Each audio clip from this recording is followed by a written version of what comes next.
우리 서로 인사해 볼까요? 사랑하고 축복합니다.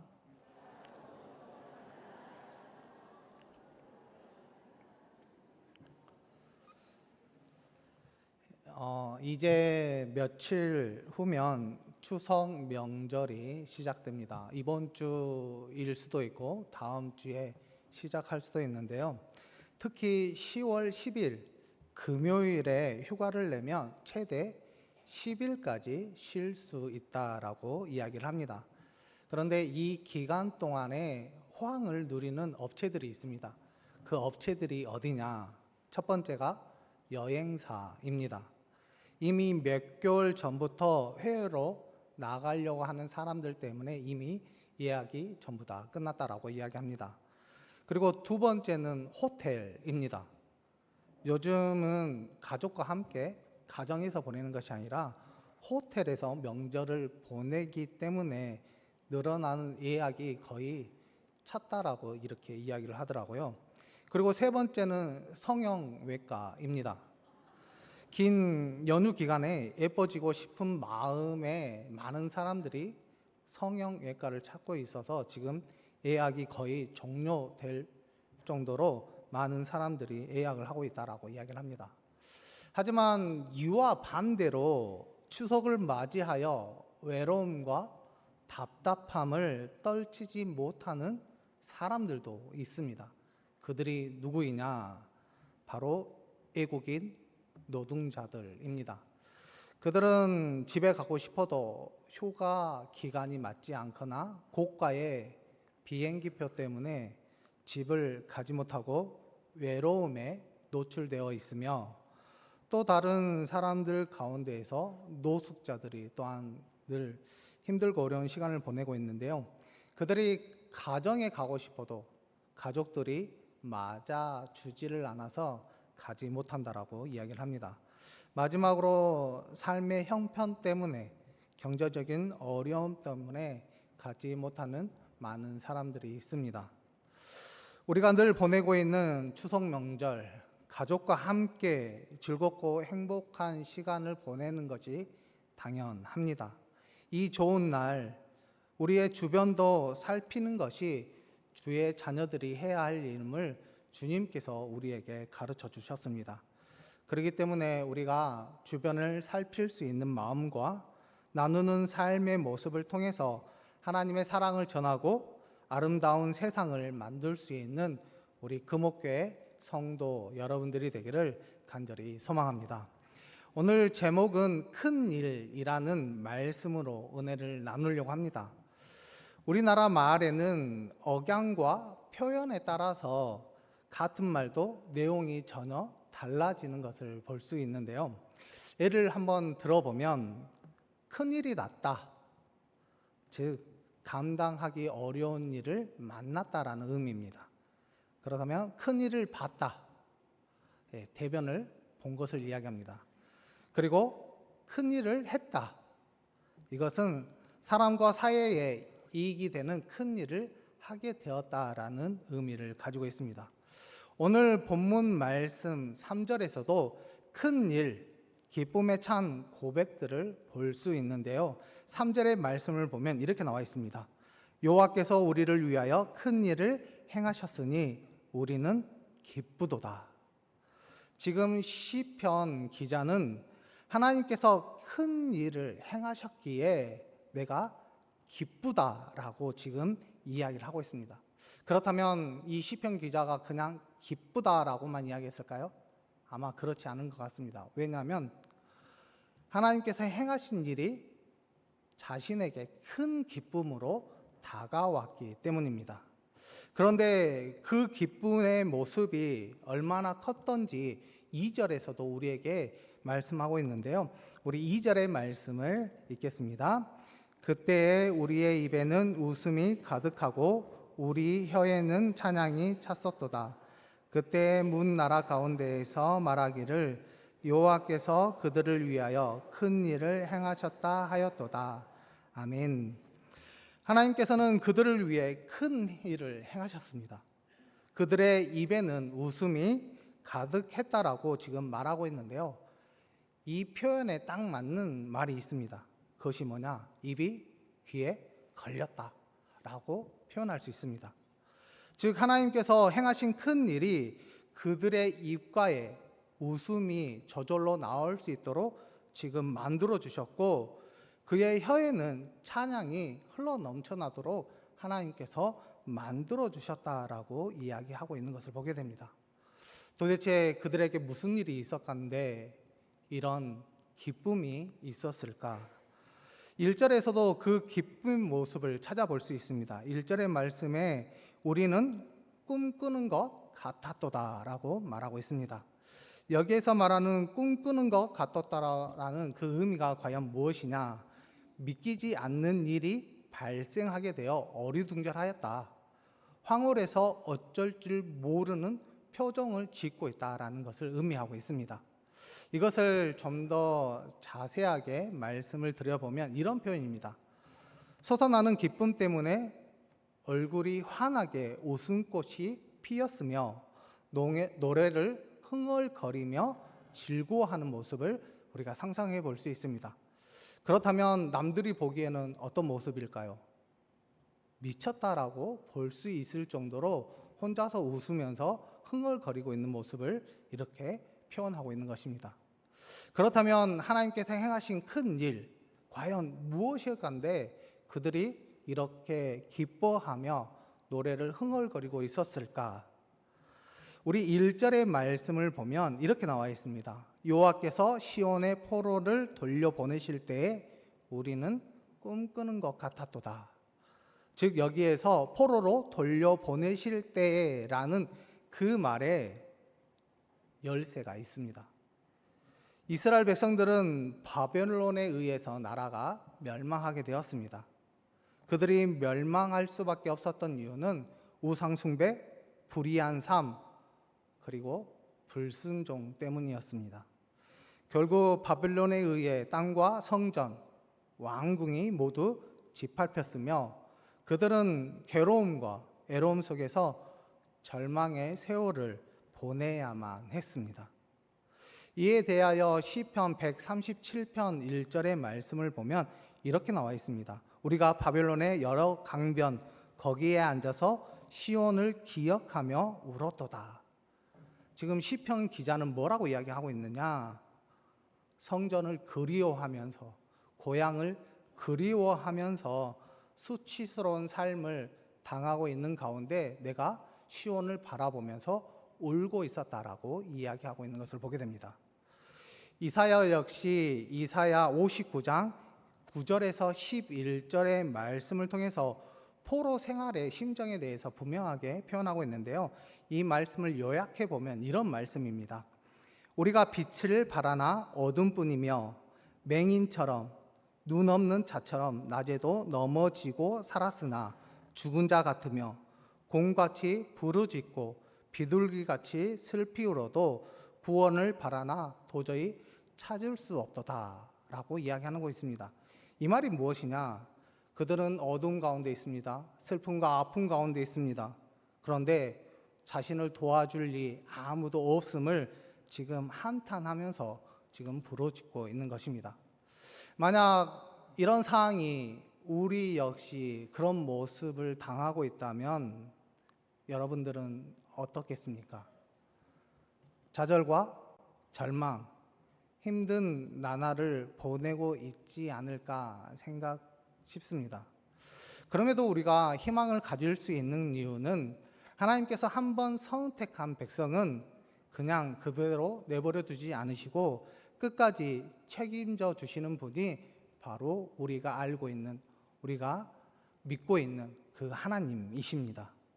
오늘 본문 말씀에서도 이 지긋지긋한 포로 생활에서 하나님은 이스라엘 백성들을 고국으로, 고향으로 돌아오게 해 주셨습니다.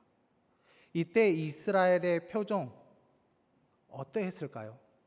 말 그대로 꿈꾸는 것 같았으며 귀에 입이 걸릴 정도로 웃음이 나왔고 또한 흥얼거리는 찬양이 그의 혀 가운데 있었을 것입니다.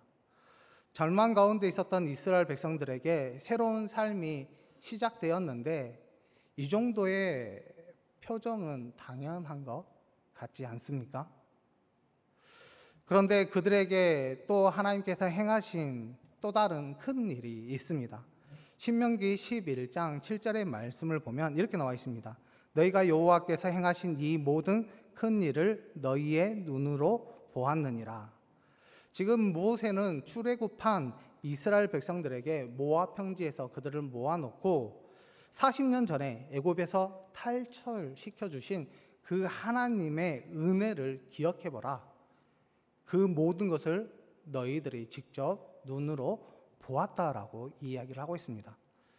제가 이 말을 드리는 이유는 애굽에서 그들이 탈출했을 때 직접 눈으로 본 것 같이 지금 이스라엘 백성들이 이제 포로 생활 가운데 바벨론에서 귀환하게 되었을 때 그들 역시 똑같은 눈으로 그 하나님의 은혜를 직접 보고 체험하게 되었다라는 것입니다. 즉 이스라엘 백성들에게 이 두 가지 사건은 구원의 사건으로 이야기할 수 있습니다. 저와 여러분들에게도 동일하게 구원의 사건이 임했습니다. 그것이 무엇이냐? 그것은 바로 예수님을 만난 사건입니다. 우리는 예수님을 알지 못했을 때 세상의 종이었고 사단의 자녀였습니다. 그래서 세상과 더불어 살면서 죽은 인생을 살아왔던 자들이었습니다. 하지만 예수님께서 우리를 선택하셨고 자녀 삼아 주심으로 새로운 삶으로 태어나게 되어 예수님을 믿음으로 복된 인생으로 변화하게 되었습니다. 우리가 이런 사실을 알게 되었을 때, 우리가 느끼게 되었을 때 우리의 마음은 어떠했습니까? 꿈꾸는 것 같지 않았습니까? 아니면 입이 귀에 걸리고 찬양이 막 튀어나오지 않으셨습니까? 만약 이런 마음이 우리들 마음 가운데 있지 않는다면 자신의 신앙을 한번 점검해 봐야 합니다. 우리가 예수님을 만난 구원의 사건은 하나님께서 우리를 위하여 행하신 큰 일이십니다. 이 일을 잃어버리면 큰일 납니다. 왜냐하면 신앙과 삶의 근간을 잃어버리기 때문입니다. 이것은 과거의 사건이 아니라 현재의 사건이고 평생 기억하고 간직해야 할 사건입니다. 그러기에 구원의 사건을 늘 기억할 때마다 우리가 꿈꾸는 것 같이 웃음과 찬양이 넘쳐나는 우리 금옥교회 성도 여러분들이 되기를 간절히 소망합니다. 이제 구원의 사건으로 행복의 나날을 보내고 있는 주의 자녀들에게 세상 사람들이 하는 질문들이 있습니다. 그것이 무엇이냐? 예수님만 믿으면 됩니까? 라는 질문입니다. 우리가 예수님을 믿고 따라갈 때마다 세상 사람들은 늘 이야기하는 말이 있습니다. 예수님을 믿으면 그렇게 행복합니까? 예수님만 믿으면 다 됩니까? 라고 질문할 때가 있습니다. 우리가 예수님을 믿으면 구원을 받고 영원한 하나님의 나라에 들어가는 것은 분명한 사실입니다. 하지만 구원을 받았다라고 해서 다 끝나는 것은 아닌 것 같습니다. 왜냐하면 구원받은 자녀로서의 삶을 살아내야 하기 때문입니다. 예수님 시대에 바리새인과 사두개인들은 늘 율법을 강조하는 것을 보게 됩니다. 그런데 그들은 믿음 없는 행위로 구원을 받았다라고 늘 강조했고, 이와 반대로 이방인들은 믿음은 있었지만 행위가 없었기 때문에 그들 역시 바울이 책망하는 것을 보게 됩니다.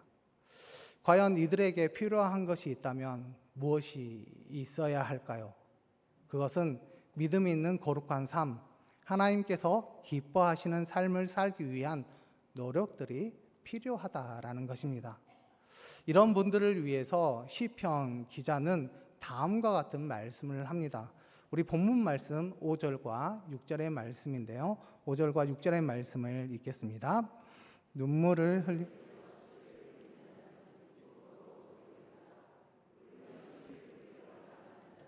반드시 기쁨으로 그 곡식단을 가지고 돌아오리로다.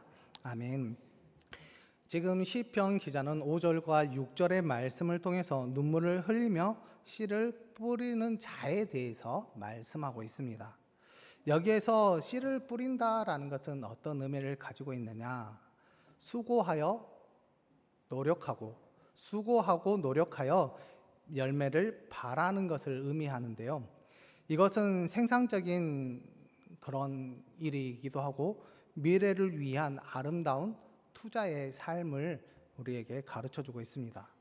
그렇다면 눈물의 의미는 과연 어떤 것이냐? 그것은 하나님께서 행하신 큰 일, 그 구원의 사건의 감격을 가지고 노력하는 사람들, 그 사람들의 눈물을 의미하고 있습니다.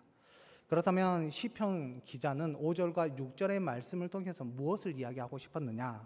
그것은 믿음은 있지만 거룩함이 없고 거룩함은 있지만 믿음이 없는 사람들이 하나님이 행하신 큰 일, 그 구원의 사건을 경험했기 때문에 그들은 눈물을 흘리며 씨를 뿌리러 나가는 자녀가 되어야 한다라는 것을 지금 말씀하고 있는 것입니다. 그렇다면 이 일이 쉬울까? 또 그렇지만은 않는 것 같습니다. 그럼에도 불구하고 우리가 해야 할 이유는 분명하게 말씀을 통해서 우리에게 가르쳐 주고 있는데요. 2절의 말씀을 보면 그때의 문 나라 가운데에서 말하기를 여호와께서 그들을 위하여 큰 일을 행하셨다 하였도다 라고 말씀하고 있습니다.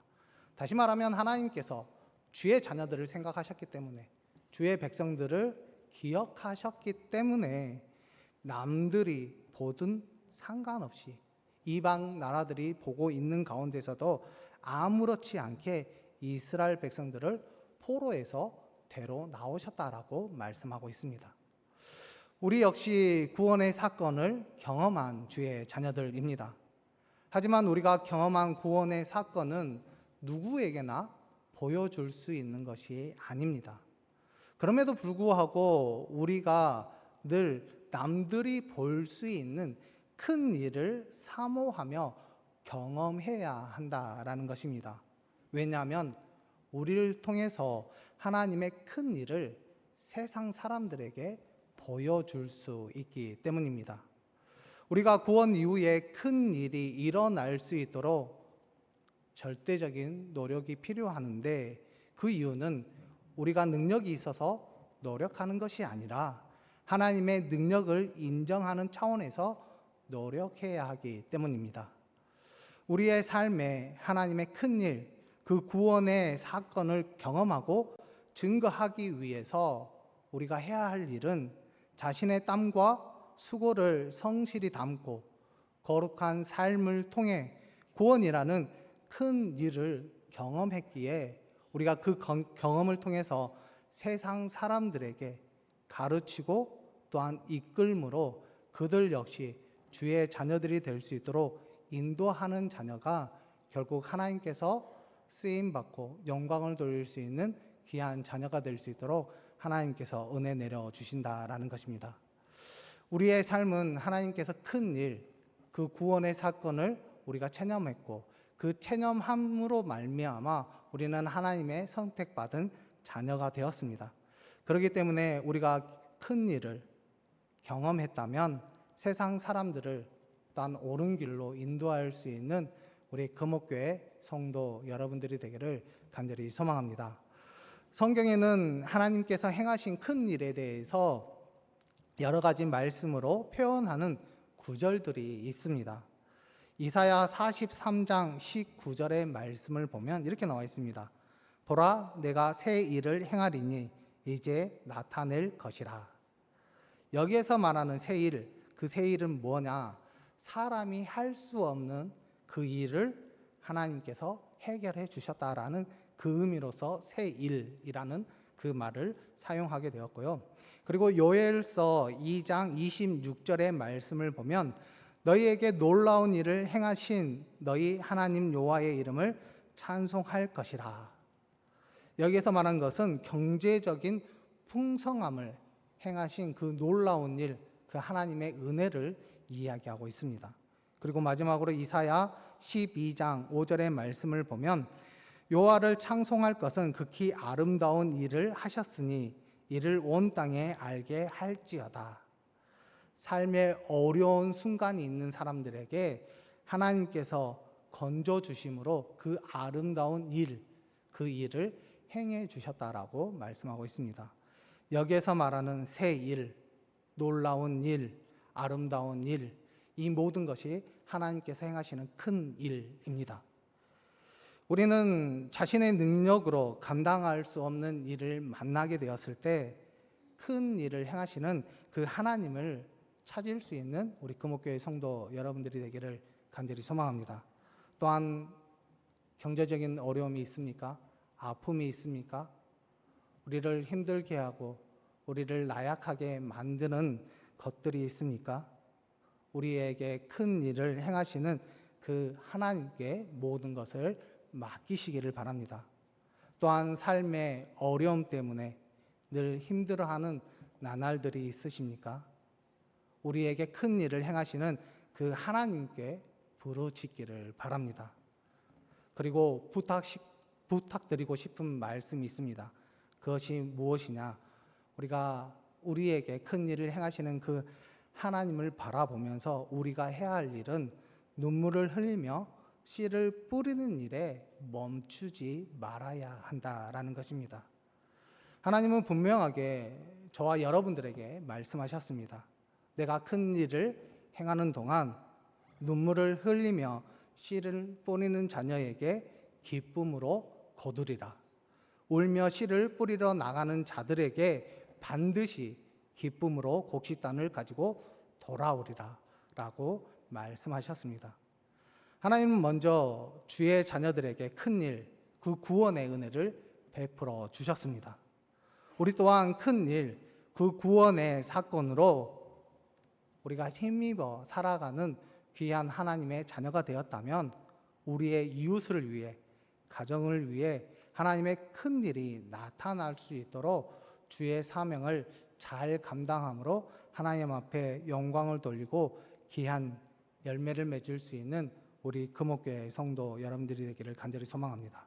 그러면 하나님께서는 우리의 삶이 늘 풍성할 수 있도록, 또한 우리를 통해서 더 크고 놀라운 일들이 일어날 수 있도록 하나님께서 함께해 주시고 또한 경험할 수 있는 귀한 자녀들이 될 수 있도록 하나님께서 이끌어 주실 줄 믿습니다.